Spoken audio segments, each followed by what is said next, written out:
Ser de izquierda tiene su innegable atractivo. En los colegios, las universidades, los medios de comunicación, todos los días nos dicen que para ser buenas personas, para tener supuesta empatía y para, por supuesto, estar a la moda, uno tiene que ser un buen izquierdista. Pero yo elijo rechazar categóricamente a la izquierda y en este video te doy mis 5 razones.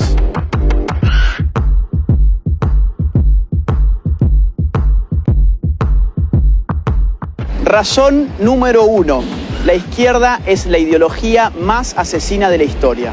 Izquierda y derecha son categorías políticas que nacen en el marco de la Revolución Francesa. Los jacobinos, la primer fuerza de izquierda, por así decirlo, del mundo occidental, fueron los primeros en establecer un gobierno de partido único, que a través del Comité de Salvación Pública asesinó a más de 35.000 personas por no adherir o por oponerse al régimen revolucionario a través de lo que se llamó el terror. Pero el siglo XX vería llegar al poder a la izquierda socialista a través del movimiento comunista bolchevique, de tipo marxista-leninista y maoísta.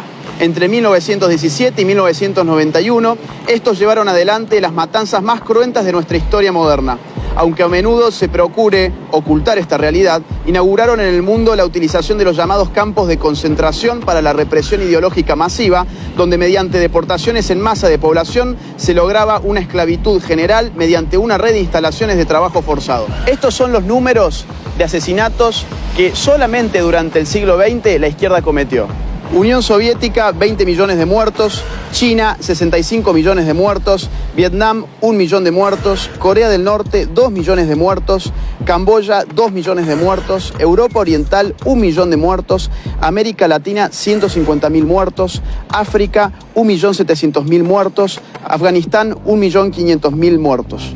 Todo esto solamente contando los casos del comunismo en el poder, es decir, sin contar los muertos en manos de organizaciones terroristas y guerrilleras de izquierda a lo largo y ancho del mundo. Por ejemplo, sin contar los más de 21.600 atentados que cometieron Montoneros y ERP en la Argentina. Por ejemplo, sin contar los más de 12.500 muertos que se llevó el Sendero Luminoso en el Perú. Si de asesinato se trata, es bueno recordar que el primer país en el mundo que legalizó el aborto fue la Unión Soviética en el año 1920 y que en América Latina el primer país que legalizó el aborto fue Cuba en el año 1965. Es por eso que el más importante político libertario del siglo XX, Ron Paul, ya nos decía en su libro Aborto y Libertad que el aborto estaba íntimamente ligado con el totalitarismo de los movimientos comunistas. Razón número 2. La izquierda en el poder recorta todo tipo de libertades. Como explica Norberto Bobbio en Derecha e Izquierda, la médula ideológica del izquierdismo es su igualitarismo. El deseo de hacer iguales a los hombres, más allá de la igualdad ante la ley, lleva a la izquierda a destruir la libre iniciativa y la espontaneidad social. Además, el Estado reclama cada vez más poder porque siempre se necesita más poder para lograr la ansiada igualdad. Asimismo, dado que para ser iguales a los distintos hay que tratar a las personas necesariamente de manera desigual, la izquierda termina también estropeando la igualdad ante la ley. Veamos, por ejemplo, el ranking 2018 de la Heritage Foundation, que indexa a los países según su nivel de libertad económica, midiendo cantidad de impuestos, de subsidios, de regulaciones, de tramitaciones, etc. En este ranking, que escruta 180 países, los últimos 3 puestos se los lleva Corea del Norte, Cuba, Venezuela. La Bolivia de Evo Morales figura en el triste puesto número 173. Pero la izquierda no solamente aplasta la libertad económica, lo mismo hace con el resto de libertades. Por ejemplo, la libertad de prensa. El ranking 2018 de Reporteros Sin Fronteras, que mide precisamente la libertad de prensa en el mundo, tiene en sus últimos 3 lugares a Corea del Norte, China y Cuba. No olvidemos al mismo tiempo que, por ejemplo, en Venezuela, entre el año 2011 y 2018, más de 3.200 ataques a la libertad de expresión han tenido lugar. Razón número 3. La izquierda destruye la economía y el consumo. 3 grandes economistas y sociólogos, Ludwig von Mises, Max Weber y Boris Gruskus, demostraron a principios del siglo XX que bajo el socialismo la contabilidad es imposible, porque la información requerida, que es provista por el sistema de precios, queda destruida. Hay 2 tipos de casos. O bien la información no existe, como los llamados comunismos de guerra, porque lo que no existe es el dinero queda prohibido y la producción y la distribución quedan organizadas por un aparato de tipo militar, O bien la información no se genera correctamente, porque si bien las empresas utilizan dinero, lo que ellas ganan ya no depende de la demanda de los consumidores ni de la oferta en el marco de una libre competencia. Este segundo tipo, el llamado socialismo real, es el más conocido caso de economías estatizadas por la izquierda. En este caso, las empresas públicas son premiadas monetariamente a partir del cumplimiento de arbitrarias metas de producción establecidas por el propio Estado. Es sabido, por ejemplo, que la Unión Soviética terminó informándose sobre cuánto costaban ciertas cosas a través de catálogos de precios provenientes de los Estados Unidos, ya que el Estado apenas podía lograr regular unos pocos precios que igualmente no reflejaban ni la producción real de los productos ni su necesidad. Esto llevó siempre a estos regímenes a la institución de la cola, para que la gente pudiera conseguir escasos bienes de consumo que finalmente debían ser racionados para que alcanzaran para todos. Así como también se daba el abandono de tiradas enteras de producción sin nunca ser consumidas, o que fuera más fácil para un campesino almacenar tractores rotos que comprar las refacciones. Pero por otra parte, en su ansiedad por igualar, la izquierda termina arrasando con los incentivos económicos que llevan precisamente a los hombres a producir. Esto es muy fácil de entender. Supongamos que Juan gana 10 y Pedro gana 6. Lo que la izquierda dice es, hay que quitarle 2 a Juan para igualarlo respecto de Pedro. El problema es que seguidamente Juan, que ganaba 10, ya no va a tener más incentivos para continuar ganando 10, sino que su productividad va a caer a 8. Y así sucesivamente la torta se va haciendo siempre cada vez más pequeña. Si a la redistribución compulsiva le sumamos un Estado que va avasallando los derechos de propiedad, que afecta a la iniciativa privada, que engrosa cada vez más el sistema público y aumenta sus regulaciones, tal como siempre ocurre en los regímenes de izquierda, lo que veremos afectarse en definitiva y de forma indefectible es la economía. Razón número 4.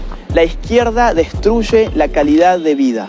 Este punto está íntimamente ligado al otro y los datos y los números están a la vista de todos. Por ejemplo, Ucrania. Stalin, entre el año 1932 y 1933, provocó una histórica hambruna en ese país, en la cual murieron de hambre más de 4 millones de personas y para el año 1934 el índice de natalidad había bajado hasta un 40%. Miremos si no el caso chino. Con el régimen totalitario implementado por Mao Zedong, la tasa de pobreza era de un 80%, pero con las reformas de mercado del año 1978 por Deng Xiaoping, ese número empezó a decaer y terminó siendo del 10%. Esto significa que, dejando atrás el socialismo a partir de las reformas de mercado, China logró sacar de la pobreza a más de 500 millones de personas. Veamos también lo que sucedió en Cuba. Finalizando los años 50, antes de la revolución de Fidel Castro, el Atlas Económico Mundial de Ginzburg colocaba a Cuba como el tercer país de mayor ingreso per cápita de Latinoamérica, después de Argentina y Uruguay. Hoy, Cuba ocupa el penúltimo puesto del ranking, con $7.602 del PBI per cápita, mientras que en Chile, por ejemplo, el ingreso es de $27.058 per cápita, y el primero en América Latina en el Índice de Desarrollo Humano de la ONU. Y tenemos el caso venezolano frente a nuestras propias narices. El llamado socialismo del siglo XXI dejó en la pobreza a un 87% de su población. En el año 2017, por ejemplo, el 64.3% de los venezolanos bajó de peso un promedio de 11,4 kilogramos. Y el 76% de la población escolarizada hoy no concurre a clases por no tener alimentos en sus estómagos. La penuria también se puede medir por la emigración. 4 millones de venezolanos han abandonado Venezuela desde la instauración del chavismo. No importa que vivas bajo un océano de petróleo, la izquierda siempre empobrece a la gente. Y finalmente, razón número 5, la izquierda es la religión laica de los resentidos sociales. La frustración es una realidad psicológica de la cual nadie está a salvo. Es propio de la limitación humana no lograr aquello que nos proponemos en todos los casos. Siempre hay algo que no conseguimos ni podremos conseguir. El ser humano, por definición, es falible. Acá es donde la izquierda interviene, calmando la frustración y trastocándola por resentimiento.